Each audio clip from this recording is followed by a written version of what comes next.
Hi there, everybody, and welcome back to another video on the Toon Review YouTube channel. And, well, first of all, I hope that you're all okay today and not suffering too much from a hangover after that incredible win at St Mary's last night. What a game it was. Just truly fantastic effort from the lads. You could see the fatigue in the team, but what a win. What a win. And 1 foot in the final on the way to Wembley. I can't wait for the second leg next week. That is going to be some occasion at St James's Park. But the question is, will we have any players through the door by the time the second leg takes place? Well, the Anthony Gordon one is looking very close. If you're to believe reports early doors this morning, it is reported that it now appears that Newcastle and Everton are in very, very advanced talks in bringing Anthony Gordon to St James's Park.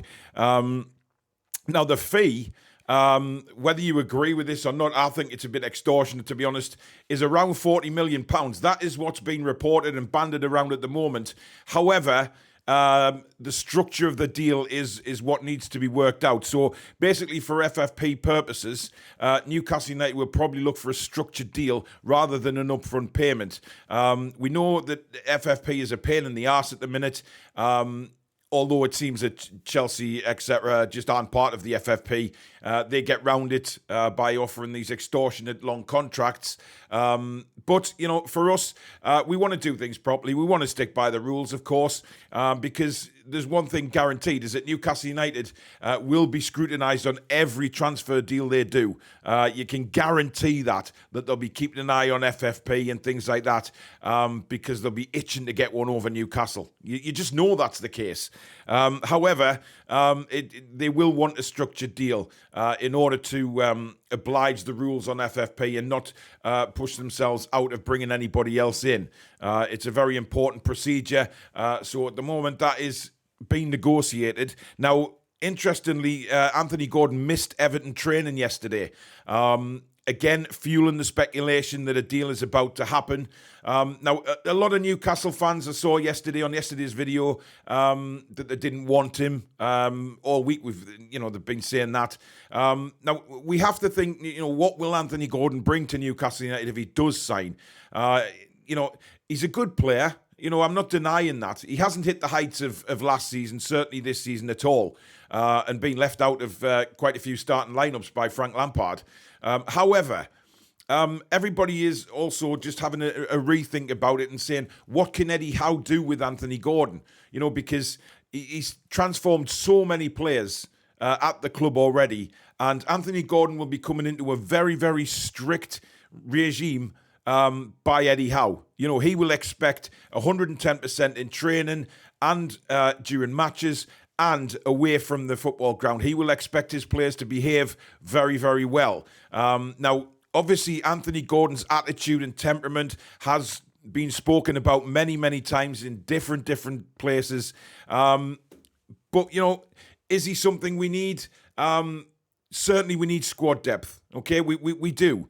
And, we're a couple of injuries away from pretty much a disaster, because we know the starting 11 and a couple of substitutes. When we can bring ASM and Isak on like we did last night, it makes a massive, massive difference. However, ASM and Isak are pushing for a starting place. Yes, we'll then have Wilson, possibly Willock, Longstaff, etc. on the bench.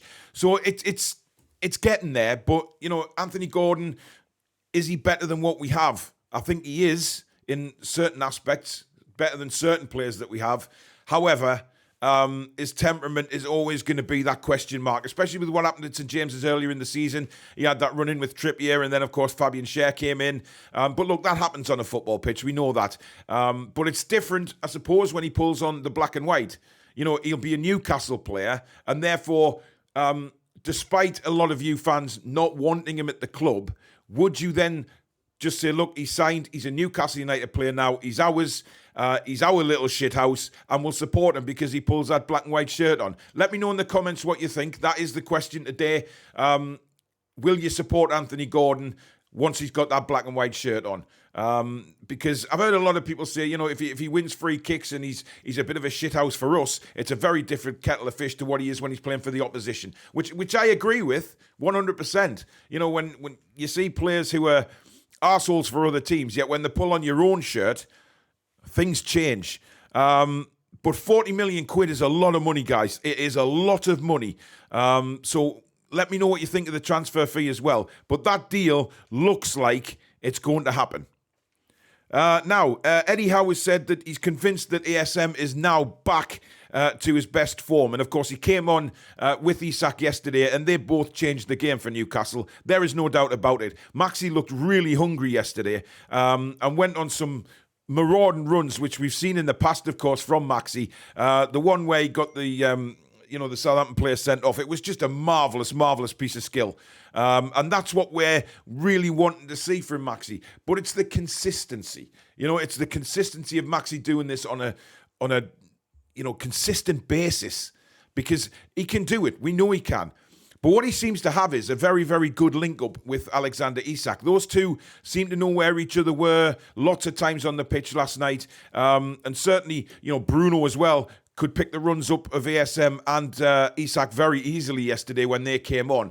So for me, I expect them two to start in the second leg. But Eddie Howe coming out and saying that, Maxi's decision-making, when to dribble, when to pass, was at the highest level. Now, that is praise indeed for a manager that some people are rumoured to say don't get on. ASM and Eddie Howe don't get on. We've seen pictures of them shaking hands, having fun on the training pitch, and Eddie coming out and saying that after the game last night. So, for me, this man has to stay at Newcastle. I know the video yesterday, he was linked to AC Milan. I don't think he's going anywhere, guys. I really don't. So those of you that are Maxi fans, I wouldn't worry at all. I don't think he's going anywhere. Certainly not this month. And hopefully he'll have a fantastic end to the season. That's what we want to see from Maxi. What he did last night, his range of passing was good as well. He wasn't taking too many players on before releasing a pass. Made a good pass into Sean Longstaff in the box last night. Longstaff should have just controlled that ball for Isak to hit with his right foot, but he turned it and it went away. But you know what I mean? He's so much more aware of what's around him on the pitch now.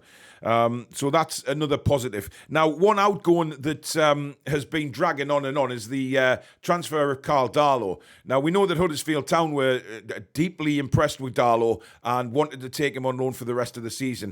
But it looks like Hull City might win the race. Now, obviously, Darlow was on the bench last night for some absolute weird reason. I'm still not sure why that occurred.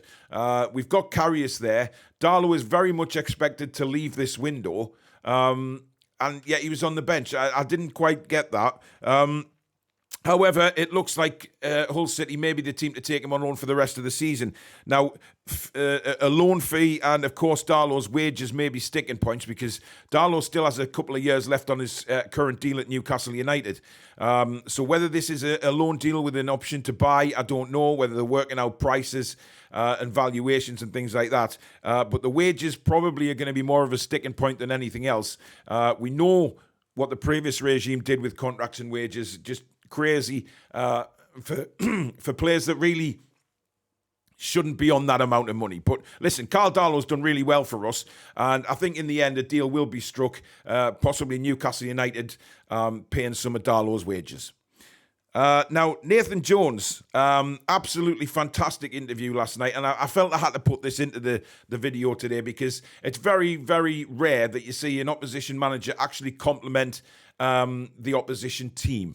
Because we've seen so much with Klopp, Arteta, and their behaviours on the touchlines, and Klopp whinging in interviews and things like that. However, Nathan Jones was very complimentary about Newcastle and said that, the way Eddie Howe's got them playing is something that Southampton wish to emulate, which is very high praise indeed for Eddie Howe.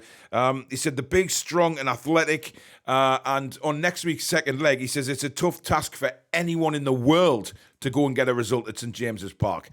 So that's how, opposition are feeling about Newcastle, and certainly coming to St James's Park, that he says anyone in the world would find it tough to get a result at St James's Park at the minute. And you have to agree with him. It has become a fortress this season. Yes, the last few home results have been a struggle, but we've got there.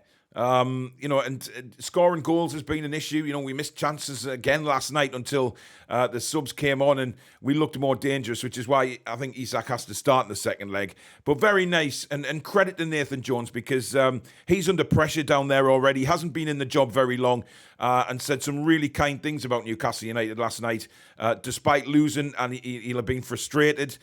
Certainly Southampton had much the better of the first part of the second half.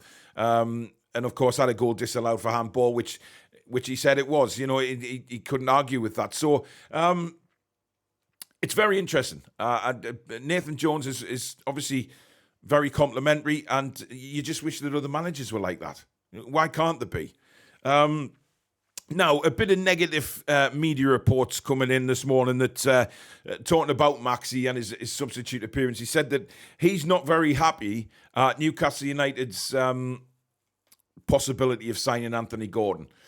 These reports have said that, he's not happy about Gordon coming in and possibly taking his place. Now, this is bullshit for me, and I wouldn't pay any attention to it. I'm just bringing it up in the video just to say I'm calling bullshit on it, because Maxi looked really happy last night, looked back to his best, and, once he's back in that first team, I'm sure we're going to get to see the very best of Maxi. I really do. I think this timeout has made him focus more, that he needs to be on top of his game whenever he's on the pitch. And certainly last night he was. And I'm very excited about the link-up that he's going to have with Isak. So I find that a load of crap, to be honest.